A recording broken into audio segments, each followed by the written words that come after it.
Makanya niat cita-cita saya semenjak Allah anugerahkan, sebenarnya Indonesia bukan pilihan saya, tapi barangkali Allah menanugerahkan, takdirkan saya diundang pertama kali 2008 untuk jadi imam tarawih di Jakarta, di salah satu masjid besar, Masjid Agung Sunda Kelapa.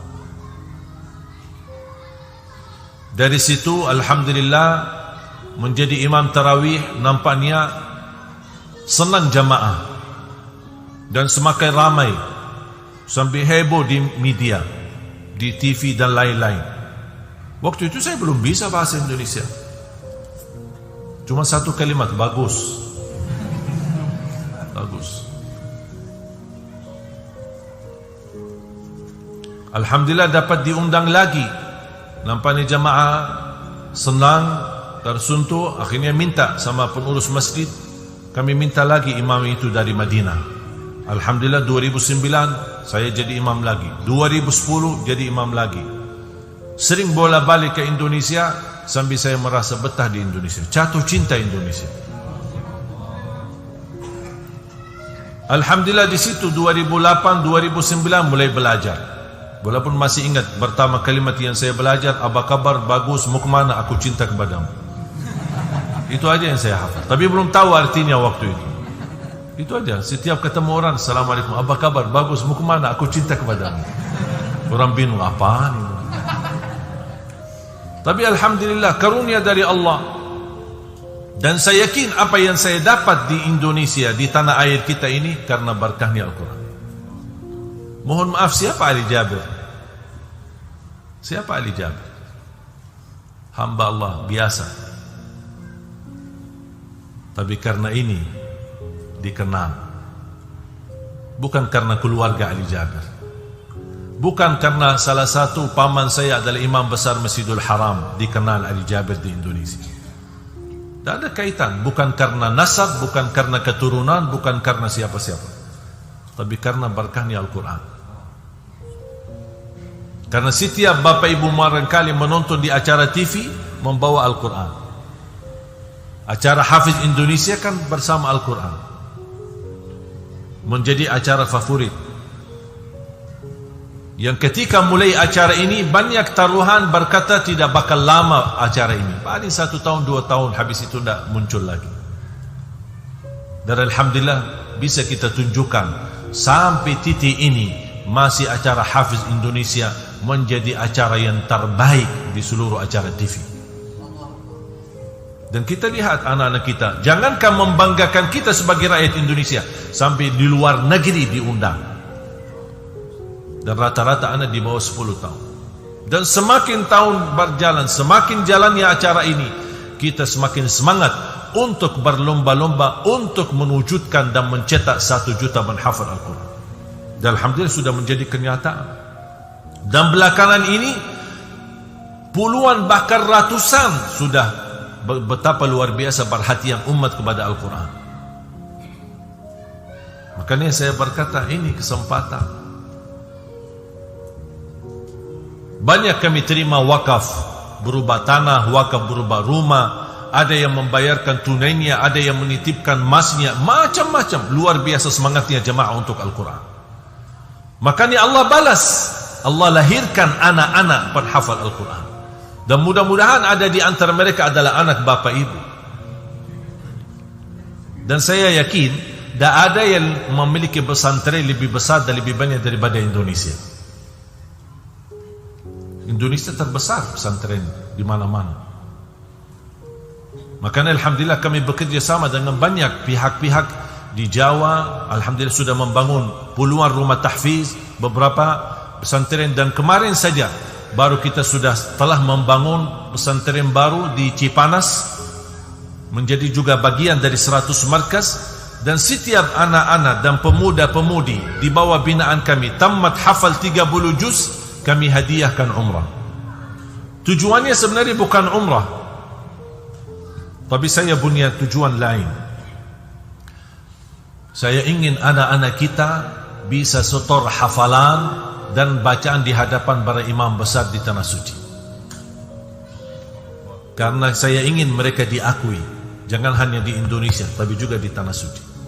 Alhamdulillah, rata-rata yang kami kirim ke sana, mereka berdiam di sana setor hafalan, dan mereka kembali ke tanah air masing-masing sudah membawa sertifikat ijazah sanad yang sudah dibenarkan bacaannya, dibenarkan hafalannya, dan diizinkan menjadi guru ngajar karena bacaannya benar. Karena saya ingin tidak boleh banyak hafal tapi bacaannya kacau. Banyak orang hafal tapi bacaannya tidak benar. Saya tidak mau itu. Makanya terbangun program dari 5 metode. Baca Al-Quran dengan benar, perbaiki huruf. Yang kedua, tahsinut tilawah. Yang ketiga, menindahkan suara sama tajwid, walaupun suara kita membuat orang lain sakit kepala. InsyaAllah ada ilmunya bagaimana bisa menindahkan suara kita. Yang keempat adalah menguatkan hafalan, karena banyak keluhan jamaah, kita bisa hafal tapi cepat lupa. Ada enggak obatnya? Ada solusinya. Baru masuk ke metode inti, membaca Al-Quran di dalam salat maupun di luar salat sesuai bacaan Nabi Muhammad sallallahu alaihi wasallam. Iman ada ilmunya? Ada ilmunya. Mana ayat yang buat Nabi Muhammad nangis? Mana ayat yang membuat Nabi Muhammad senyum? Mana ayat membuat Nabi Muhammad berdoa dan bermunajat? Mana ayat yang Nabi SAW mengulanginya berkali-kali sepanjang malam sampai terbitnya subuh dan menangis? Mana ayat yang membuat Nabi Muhammad takut? Mana ayat yang membuat Nabi Muhammad lebih khusyuk? Mana ayat yang dibacakan dalam salat sunnah? Mana ayat yang dibacakan di salat wajib, subuh, Jumat, apa saja, semua sudah dijelaskan. Dan ini ada ilmunya. Makanya terbangun program 1 juta menghafal Al-Quran, karena saya mempandangi Indonesia adalah insyaAllah menjadi subur untuk melahirkan 1 juta menghafal Al-Quran. Program ini masih panjang, tapi terus kita berjuang. Karena saya memiliki keyakinan, sepanjang apapun jarak perjalanan, kalau kita melangkah pasti akan sampai. Yang menjadi persoalan kalau tidak melangkah, melihat jauh, banyak, udah diam di tempat, tak bakal tercapai. Tapi sejauh apapun, anggap ratusan kilometer, kalau tidak melangkah, tidak ikhtiar, tidak usaha, tak bakal sampai. Dan inilah tujuan program 1 juta menghafal Al-Quran. Dan insya Allah akan datang satu waktu, akan keluar sebuah pengumuman. Imam besar salat Idul Fitri dan Idul Adha, imam dan sekaligus khatib adalah Presiden Republik Indonesia. Wallahi saya yakin. Kenapa saya yakin? Karena pengalaman saya selama di Indonesia bersama Al-Quran, tidak pernah merasa gagal. Tidak pernah merasa gagal. Dan saya lihat sendiri, alhamdulillah, banyak para pimpinan di daerah-daerah adalah mereka menghafal Al-Quran. Gubernur, bupati, wali kota, banyak saya kunjungi silaturahim. Ketika kami safari dakwah, saya bertemu dengan para pimpinan, alhamdulillah mereka sudah menghafal Al-Quran. Salah satunya Gubernur NTB, dan banyak kabupaten-kabupaten yang lain. Dan alhamdulillah rata-rata dari mereka, walaupun ada yang saya bertemu para pimpinan ini, para pejabat dari yang diberikan amanah, mereka ketika saya bertemu, walaupun mereka tidak hafal, tapi jiwanya jiwa Al-Quran. Banyak daerah yang saya kunjungi dari kabupaten, semua rata-rata program mereka perhatian kepada Al-Quran. Bagaimana Al-Quran? Tolong diajak kerjasama untuk kita membangun desa kita, membangun kampung kita. Dan ini kalau kita tidak bersatu bersama-sama, tidak bisa kita bangun. Mohon maaf, saya bukan dari keturunan Raja Salman. Saya bisa tuntaskan semua. Kita bersama-sama, ayo kita sama-sama membangun. Ayo Bapak Ibu, ayo mari-mari kita ikhlas tulus untuk melipatkan diri kita dalam program ini. Barangkali kita gagal menjadi penghafal Al-Quran, tapi saya percaya dan yakin, insyaAllah kita bersama, dari tenaga fikiran, dari tenaga fisik, dari keilmuan, dari sisa harta kita, nafkah, sedekah, zakat, apapun, seberapapun, insya Allah semuanya akan menjadi saksi baik, dan mudah-mudahan tertulis nama kita di hari kiamat sebagai ahlul Quran. Wallahi Al-Quran indah, nikmat. Saya kemarin ketika membaca Al-Quran, dan alhamdulillah menkhatam berkali-kali, saya cari satu kata, apa ya kira, apa yang saya rasakan, ingin saya sampaikan kepada jemaah. Tapi kadang-kadang sesuatu perasaan ini, indahnya, manisnya ini tidak bisa diungkap, tidak bisa disampaikan. Sambil saya fikir kira-kira apa kata-kata yang paling pas. Saya ingin betul apa yang saya rasakan bisa dirasakan oleh Bapak Ibu. Habis saya berfikir, saya tidak ketemu selain kata, wallahi Al-Quran ini nikmat. Wallahi nikmat. Miskin yang tidak bisa merasakan nikmatnya Al-Quran. Wallahi miskin. Bukan miskin harta, miskin perasaan, tidak bisa menikmati Al-Quran. Kitab ini bukan kitab biasa, bukan tulisan manusia, tapi kitab ini diturunkan oleh Allah, kalamullah. Kata guru saya, barang siapa yang ingin mendengar Allah bicara, baca Al-Quran. Kalau belum bisa merasakan nikmatnya melalui baca, simak, dengar murattal-murattal, sambil renungkan fikiranmu, hatimu, supaya bisa menikmati. Sempurna kitab ini, tidak ada sedikit pun kebatilan di dalamnya, bahkan tidak ada keraguan. Dzalikal kitabu la raiba fihi, dan menjadi petunjuk bagi kita, hudal lil muttaqin. Indahnya wallah, indahnya membaca, indahnya menyimak, mendengar, indahnya mendukun, indahnya berinfak, indahnya semua apapun yang terlibat, segala sesuatu yang terlibat dalam Al-Quran, bersama Al-Quran, apapun bentuknya, wallahi nikmat. Bayangkan Bapak Ibu yang memberikan infaknya, sedekahnya, kemudian kita meninggal dunia, dan semua infak kita yang menjadi wasilah dan sebab terlahir 1 juta penghafal Al-Quran. Dan anak-anak kita ini setiap hari dari pagi sampai malam baca Al-Quran. Berarti selama anda di dalam kuburan, Allah setorkan pahala bacaan mereka terus. Padahal kita sudah mati, tidak ada amalan lagi, tapi karena sedekah kita ternyata membawa manfaat. Dan saya kenal banyak anak-anak santri kita, subhanallah, sambil saya kagumi, ada di antara mereka, wallahi tekad tingginya jauh lebih besar daripada saya sendiri. Dan saya ketika merasa diri malas, merasa diri turun semangatnya, saya bertemu dengan mereka, bertambah semangat. Tak pernah mereka capek membaca Al-Quran, dari pagi sampai malam, mengulangi berkali-kali. Sampai ada di antara mereka yang tamat alhamdulillah hafalan di usia 13 tahun, hafal 30 juz. Tapi luar biasa. Sampai ketika dikirimkan ke Madinah, dia satu-satunya dibanding semua yang dikirimkan ke Madinah, dia satu-satunya di dalam 1 bulan dia mampu setorkan hafalan di hadapan para imam, 3 imam, dan setiap imam dia khatam 30 juz. Dalam 1 bulan, berarti 3 kali dia khatam. Saking begitu luar biasa tekadnya dan keinginannya besar. Dan masih muda, ini sekarang mungkin usianya 15, baru ini cerita belum lama. Makanya jamaah sekalian, mohon doa restu, mohon dukungannya untuk program 1 juta penghafal Al-Quran. InsyaAllah terlahir dari tanah Riau ini, InsyaAllah penghafal Al-Quran.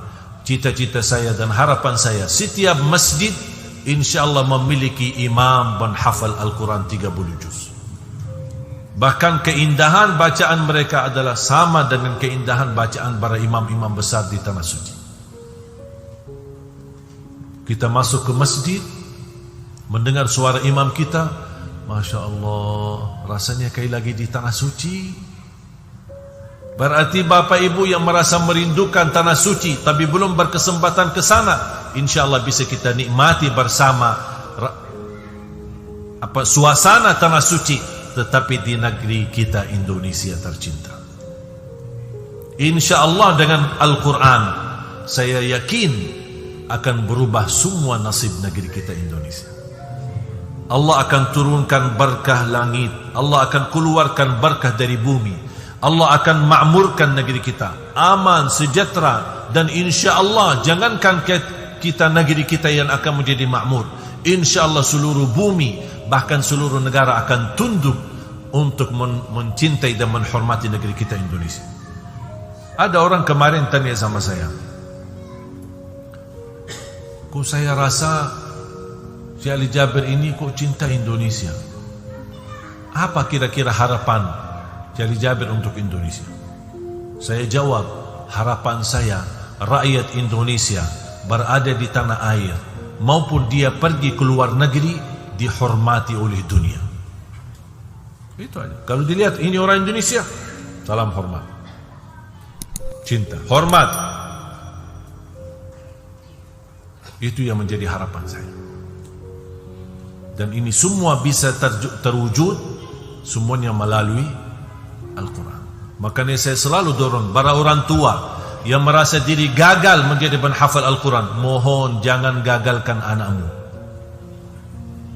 Tolong. Apalagi sekarang, di zaman sekarang banyak kemudahan dan fasilitas. Quran warna-warni, ada terjemahannya, ada tajwidnya, setel kad bacaannya, sampai anak-anak, mainan anak-anak pun ada sekarang banyak program hafal Al-Quran. Silahkan nonton di YouTube. Kalau berkenan menjadi pelanggan di YouTube, ada satu channel kami bikin adalah Hafiz dan Hafizah. Sehari-hari supaya anak-anak kita menontonnya bisa menerapkan akhlak. Karena saya ingin bukan hanya hafalan Al-Quran, tapi berakhlak-akhlakul Quran. Buka di YouTube Hafiz dan Hafizah. Sehari-hari mereka, bagaimana mereka bisa mengobati keburukan akhlak, bagaimana bisa menanamkan akhlak yang mulia, bagaimana bisa menanamkan jiwa Al-Quran dalam hati mereka dan sehari-hari mereka. Ini menjadi salah satu upaya. Apapun bentuknya, apa itu film karton, apa itu sinetron, apa itu film, apa saja, apa yang bisa mendorong dan membantu untuk membuat umat ini mencintai Al-Quran, kami selalu usahakan dan ikhtiarkan.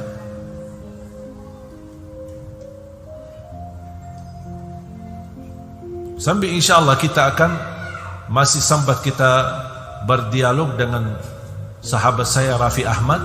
Insya Allah munculnya satu program bersama beliau untuk perhatikan program Al-Quran. Banyak, alhamdulillah saya melihat luar biasa karunia Allah Subhanahu wa taala. Para artis pun mereka memperhatikan Al-Quran. Sahabat saya Irfan Hakim luar biasa, ngajinya tidak ada hentinya. Walaupun beliau tidak pernah menampakkan diri dalam ketika mengaji, saya sering memperhatikan. Dari acara ke acara, dalam perjalanan dia selalu baca Al-Quran diam-diam di mobilnya. Semangatnya mereka, jiwa mereka sudah Al-Quran. Makanya ayo kita mari bersama-sama. Dan insya Allah, Allah akan berikan keberkahan. Kalau kita tidak dapat apa-apa dari Al-Quran, hanya keberkahan, itu sudah cukup. Berkah umur, berkah rizki, berkah keluarga, berkah sehari-harinya, mau apa lagi? Apa arti dari keberkahan? Sehat wal afiat, rizki yang melimpah, dan juga Allah lindungi dari segala bahaya dan keburukan, dan bahagia selama dunia akhirat. Itulah inti dari keberkahan. Dan mudah-mudahan Bapak Ibu semuanya menjadi ahlul Quran dunia dan akhirat. Cintailah Al-Quran. Jangan bosan bersama Al-Quran. Sehari-harimu jangan lewat, harus selalu bersama Al-Quran. Walaupun ibu-ibu yang mohon maaf sedang halangan tidak ngaji, tolong simak, dengar. Dan ada larangan untuk ibu-ibu mendengar Al-Quran walaupun lagi tidak salat. Setelkan CD atau dari YouTube murattal. Alhamdulillah, jutaan murattal ada di YouTube. Bahkan ada pilihan mau surah apa. Sama ada terjemahannya, bisa ditampilkan terjemahannya. Subhan, semua ada. Mau suara siapa ada. Tinggal kita ketik dan milih. Dan ini merupakan kemudahan untuk menjadi ahlul Quran. Ini semua kemudahan dari Allah SWT. Cuba bayangkan orang dahulu, sahabat Rasulullah, di mana tulisan Al-Quran supaya mereka bisa hafal? Di atas kulit unta. Kulit unta. Begitu turunnya wahyu, mereka tulis supaya tidak terlupa. Dan ada penulis wahyu. Ada beberapa sahabat, 6 sahabat Rasulullah SAW adalah tugasnya penulis wahyu. Apapun wahyu dari Allah mereka tuliskan. Bagi apa mereka? Bagi kulit unta, tulang-tulang sapi, tulang-tulang unta. Ini membuat tambah tulisan ayat Al-Quran. Sampai zaman Abu Bakar Siddiq radhiyallahu anhu mempersatukan semua tulisan, kumpulkan para penghafal Al-Quran untuk disatukan Al-Quran menjadi satu, di satu buku atau satu kitab.